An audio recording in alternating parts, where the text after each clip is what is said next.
አክብሮታዊ ሰላምታችን በያላችሁበት ይድረስ የተወደዳችሁ የኢትዮ ፎረም ቤተሰቦች፣ እነሆ የዕለቱን ዘገባዎቻችንን ከዚህ እንደሚከተለው ማሰማት ጀመርን። አበይት ነጥቦቹን በቅድሚያም በሀገሪቱ በርካታ አካባቢዎች የጅምላ አፈሳዎች እየተደረጉ ናቸው። ኦነግ የብልጽግናው መንግስት ኃላፊነት በጎደለው መንገድ ታዳጊዎችን በማታለል ወደ ጦርነት ለመማገድ እያፈሰ ነው ብሏል።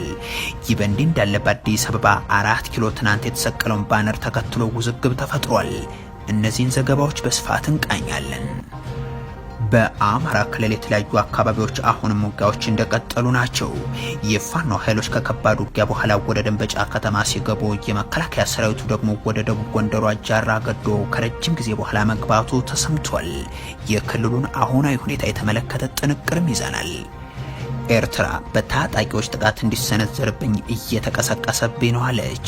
የፕሬዝዳንት ኢሳያስ አፈወርቂ መንግስት ይህንን ያለው አንድ የአሜሪካ የፖለቲካ ተመራማሪም እስራኤል በኤርትራ የጦር ካምፕ እንዳላት መግለጻቸውን ተከትሎ ነው። ዝርዝሩን ይዘናል። በኦሮሚያ ክልል በተፈጸሙ ጥቃቶች ተሽከርካሪዎች መቃጠላቸው ተሰማም። የኦሮሞ ነጻነት ሰራዊት ከአዲስ አበባ በቅርብ ርቀት ላይ በሚገኙ ስፍራዎች የሚፈጽማቸውን ጥቃቶችም ቀጥሏል። ሌላኛው መረጃችን ነው። የኢትዮጵያ ረሃብ የዓለም የመገናኛ ብዙሃን አጀንዳ መሆን ጀምሯል። የካናዳው ግሎብ ኤንድ ሜል ጋዜጣም በጦርነት የደቀቀችው የጭላ አሁን ያለችበት ሁኔታ እንዴት ያለ ነው ሲል አስቃኝቷል። እናንተም ትሰሙታላችሁ። የሽግግር ፍትህ በሚል የጦርነት ወንጀለኞች ከተጠያቂነት ማምለጥ የለባቸውም አለም የተባበሩት መንግስታት።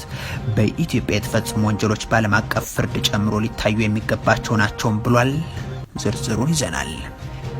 የሰሜን ኮሪያው መሪ ኪም ጆንግ ኡን ጦራቸው ወታደራዊ ዝግጅቱን እንዲያፋጥን አዘዙም።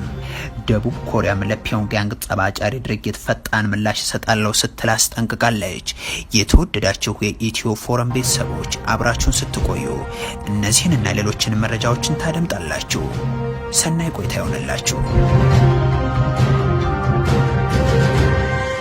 በሀገሪቱ በርካታ አካባቢዎች የጅምላ አፈሳዎች እየተደረጉ ናቸው። ኦነግ የብልጽግናው መንግስት ኃላፊነት በጎደለው መንገድ ታዳጊዎችን በማታለል ወደ ጦርነት ለመማገድ እያፈሰ ነው ብሏል። ይህ በእንዲህ እንዳለ በአዲስ አበባ 4 ኪሎ ትናንት የተሰቀለውን ባነር ተከትሎ ውዝግብ ተፈጥሯል።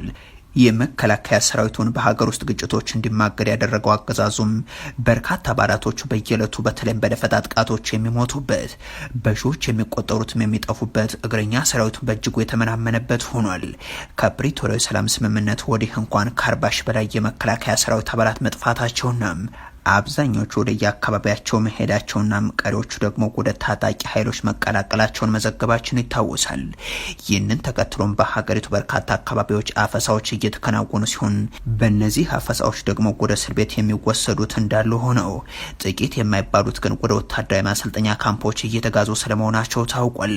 አንድ የአዲስ አበባ ከተማ የመዝናኛ ስፍራ ባለቤት ከ2 ቀናት በፊት አገልግሎት በሚሰጡበት ፑል ቤት ውስጥ 15 ወጣቶችን በሙሉ ወታደሮች አፍሰው እንደወሰዷቸውና እርሳቸውም ለአንድ አባል ገንዘብ ከፍለው እንደቀሩ ነግረውናል።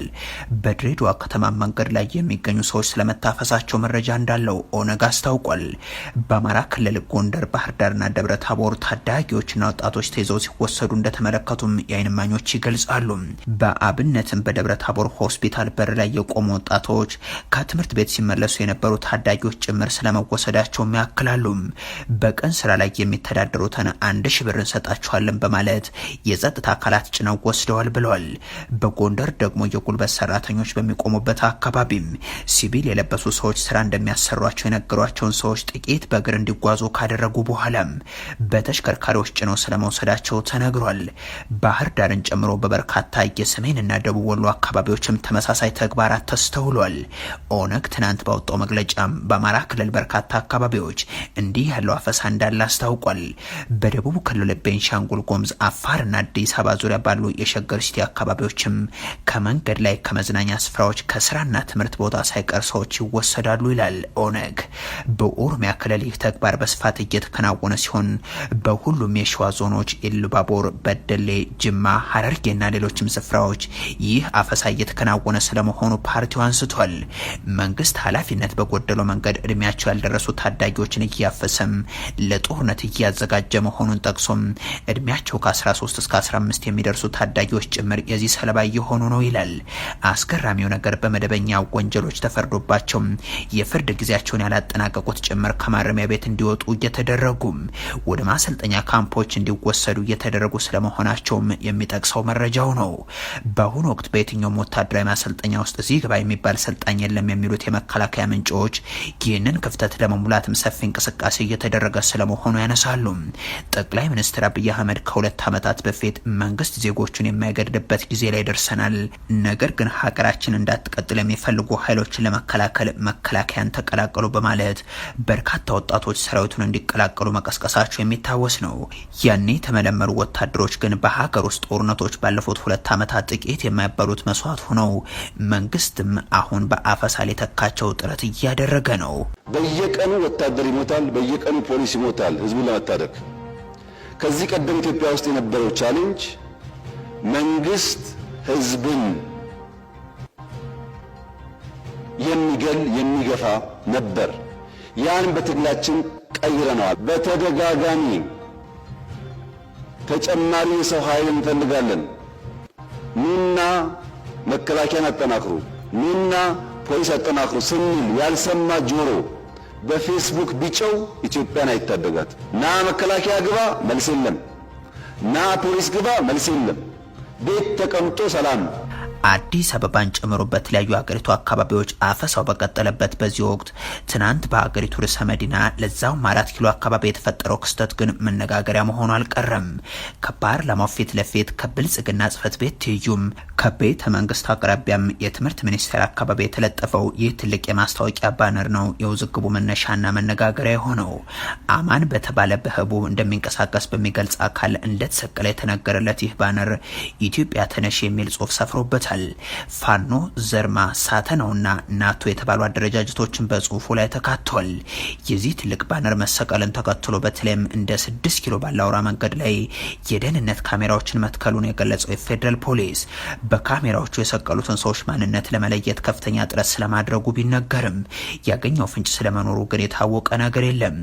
በከተማ የሚፈጸሙ እስራቶች፣ አፈሳ፣ እንግልትና ፍተሻም ከኑሮ ውድነቱ ጋር ተዳምሮ ነዋሪዎች እሮሯቸውን ማሰማት ከጀመሩም ሰነባብተዋል። በአማራ ክልል የተለያዩ አካባቢዎች አሁንም ውጊያዎች እንደቀጠሉ ናቸው። የፋኖ ኃይሎች ከከባድ ውጊያ በኋላ ወደ ደንበጫ ከተማ ሲገቡም የመከላከያ ሰራዊቱ ደግሞ ከረጅም ጊዜ በኋላ ወደ ደቡብ ጎንደሯ ጃራ ገዶ መግባቱ ተሰምቷል።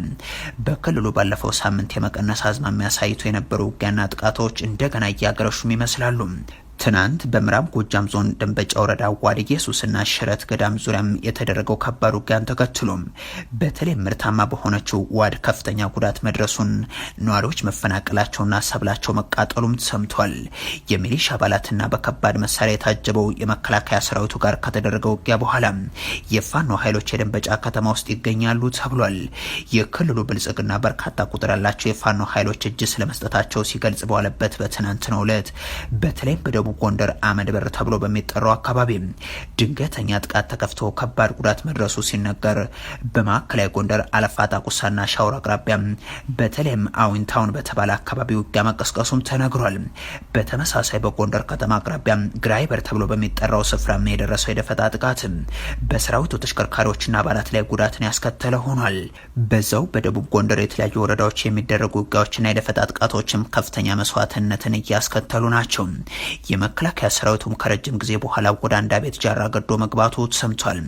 የፋኖ ኃይሎች በአንጻሩ ወደ ሰሜን ሸዋ ዞን ከደብረ ሲና አቅራቢያ ወደምትገኘው ጉንዶ በረት መግባታቸው ተሰምቷል።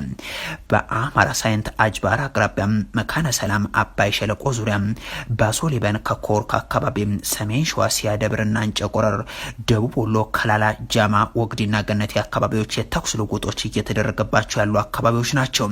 በምዕራብ ጎጃም ዞን ኢልማና ዴንሳ አዴት አቅራቢያ በተመሳሳይ ትናንት አመሻሹን ውጊያ ተከፍቶ እንደነበር የተገኙ መረጃዎች ያመለክታሉ። በክልሉ በየዕለቱ በሚደረጉና ስፍራቸውን በሚቀያየሩ አካባቢዎች የሚሞቱ ተፋላሚ ኃይሎች ቁጥር መቆጠር ካቆሙ ሰነባብተዋል። የክልሉ የብልጽግና ሰዎችም ሰላም ስለመምጣቱና እጃቸውን የሰጡትን በሺዎች የሚቆጠሩ ስለመሆናቸው ደጋግመው ሲገልጹ ቢደመጡም የህዝቡ ሰቆቃ ግን ቀጥሏል። በኦሮሚያ ክልል በተፈጸሙ ጥቃቶች ተሽከርካሪዎች መቃጠላቸው ተሰማም። የኦሮሞ ነጻነት ሰራዊት ከአዲስ አበባ በቅርብ ርቀት ላይ በሚገኙ አካባቢዎች ላይ የሚፈጽማቸው ጥቃቶችም ቀጥሏል። ከሁለት ቀናት በፊት ታጣቂ ኃይሉ በተለይም በዱከምና ሞጆ ከተሞች በፈጸማቸው ጥቃቶችና ይህንን ተከትሎ በተቀሰቀሱ ውጊያዎች በርካቶች መገደላቸው መዘገቡ አይዘነጋም። አሁን ደግሞ ሰበታ ዙሪያ በተመሳሳይ በምሽት ተኩስ መከፈቱና እንቅስቃሴው ላይ መጠነኛ መስተጓጎል መፈጠሩ ታውቋል። በተመሳሳይ በምዕራብ ሸዋ ዞን የታጣቂ ኃይሉ የስኳር ፋብሪካን ጨምሮ በተለያዩ ስፍራዎች ላይ ጥቃቶችን መክፈቱም ተሰምቷል። ትናንትና ከትናንት በስቲያ በኦሮሚያ ክልል ሁለት ስፍራዎች ላይ ደግሞ በተሽከርካሪዎች ላይ በምሽት ጥቃት ሰንዝሮ ተቃጥሏል። የተገደሉ ሹፌሮች እንዳሉም ተሰምቷል። አንደኛው ጥቃት የተሰነዘረው ከአዲስ አበባ ወሊሶ በሚወስደው መንገድ አስኮሪና ቱሉ ቦሎ መሀል ላይ ሲሆን በዚህ አካባቢ በቁጥር 4 ይሆናሉ የተባሉ የጭነትና የህዝብ ማመላለሻ ተሽከርካሪዎች ተቃጥለው አንድ ሹፌር መገደሉ ተነግሯል። በተመሳሳይ በወለጋ መስመር አርጆ ጉዴት ተብሎ በሚጠራ ስፍራ ላይ ተሽከርካሪዎች ተቃጥለው አሽከርካሪዎች መወሰዳቸውን የተሰማው። እነዚህን ድርጊቶች የፈጸመው አካል ግን አልታወቀም። በኦሮሚያ ክልልም ይሁን በሀገሪቱ ወጥቶ መግባት ተዘዋውሮ መስራትም ብርቅ ከሆነ ሰነባብቷል። የኦሮሞ ነጻነት ሰራዊት ባለፉት 3 ወራት ወደ 1500 የሚጠጉ የመንግስት ኃይሎች የተገደሉባቸውና በርካቶች የቆሰሉባቸው ውጊያዎችን ስለማካሄዱ መግለጹም የሚታወስ ነው። ኤርትራ በታጣቂዎች ጥቃት እንዲሰነዘርብኝ እየተቀሰቀሰ ነው አለች። የፕሬዝዳንት ኢሳያስ አፈወርቂ መንግስት ይህንን ያለው አንድ የአሜሪካ የፖለቲካ ተመራማሪም እስራኤል በኤርትራ የጦር ካምፕ እንዳላት መግለጻቸውን ተከትሎ ነው። ፕሮፌሰር ሳሜሶፍ ኤርትራ የየመን ኮረብታማ ስፍራዎችን ማለትም የሃኒሽ አይስላንድን ከወረረች በኋላም ከእስራኤል ጋር በአካባቢው የባህር ኃይል ቤዝ እንዲኖር ተስማምታ ነበር ብሏል። የዳህላክ አካባቢ ዳርቻዎችንም እስራኤል በተለይም በቀይ ባህር ላይ የሚደረጉ እንቅስቃሴዎች ለመቃኘትና ለመሰለል የምትጠቀምበት የስለላ ማዕከል ገንብታበታለች ሲሉም ያክላሉ። እናም የሀውቲ ታጣቂዎች ይህንን ቤዝ ታውቁታላችሁ ወይ ሲሉ ይጠይቃሉ። ለዚህ አጻፋ የሰጠው ያስመራው መንግስትም የተለመዱ ወንጀላዎች እየቀረቡ ጥቃቶች እንዲሰነዘሩ ግፊቶች እየተደረጉ ነው ይላል። ከሳምንታት በፊት በመካከለኛው ምስራቅ የሚገኙ የመገናኛ ብዙሃን በዳህላክ በሚገኝ የእስራኤል ወታደራዊ ቅኝት ጣቢያ ላይ ጥቃት ተፈጸመ የሚል ዘገባን አሰራጭተው ነበር። የሊባኖስ ቴሌቪዥን ጣቢያ የሆነው አልማያዲን ዳህላክ ደሴት ላይ የሚገኝ ነው ያለውን የእስራኤል ወታደራዊ የቅኝት ጣቢያ ላይ ጥቃት ተፈጽሟል ሲል የኤርትራ ምንጮችን ጠቅሶ መዘገቡም አይዘነጋም። በዛ ጥቃትም አንድ ከፍተኛ የእስራኤል ሰራዊት የጦር መኮንን መገደላቸውን ጨምሮ አስነብቦም ነበር። አልማያዲን ጥቃቱ ኢላማ ያደረገው በቀይ ባህር ላይ ትኩረቱን በየመን ላይ ያደረገም የእስራኤል የቅኝት ማድረጊያ ማዕከል ላይ ነው ብሏል። የኤርትራ ማስታወቂያ ሚኒስቴር ግን ዘገባውን ነጭ ውሸት ያለው ሲሆን በተደጋጋሚ እስራኤል፣ ኢራን እንደዚሁም የሁቲ አማጽያን በኤርትራ የጦር ሰፈር አላቸው የሚሉ ሐሰተኛ መረጃዎች ሲወጡ ቆይተዋል። ይህም የዛ ቀጣይ ክፍል ነው ሲል መግለጹ ይታወሳል። የኢትዮጵያው ረሃብ የዓለም የመገናኛ ብዙሃን አጀንዳ መሆን ጀምሯል። የካናዳው ግሎብ ኤንድ ሜል ጋዜጣም በትግራይ ክልል የጭላ የተንሰራፋው ረሃብን ሲገልጸው በረሃብ የሚሞቱ ዜጎችን መቁጠር የአካባቢው ባለስልጣናት አቁመዋል በማለት ነው። ጦርነት ያደቀቃት የጭላ ዛሬ ደግሞ ድርቅ ተራውን እየደቆሳት ነው ይላል ጋዜጣው። ዛሬም ድረስ ሚሳኤልና ከባድ መሳሪያ ያረፈባቸው ቤቶች በሚታዩባት በዚህች መንደር ዜጎች በሆስፒታል ውስጥ ጭምር እንደሚኖሩም ያትታል።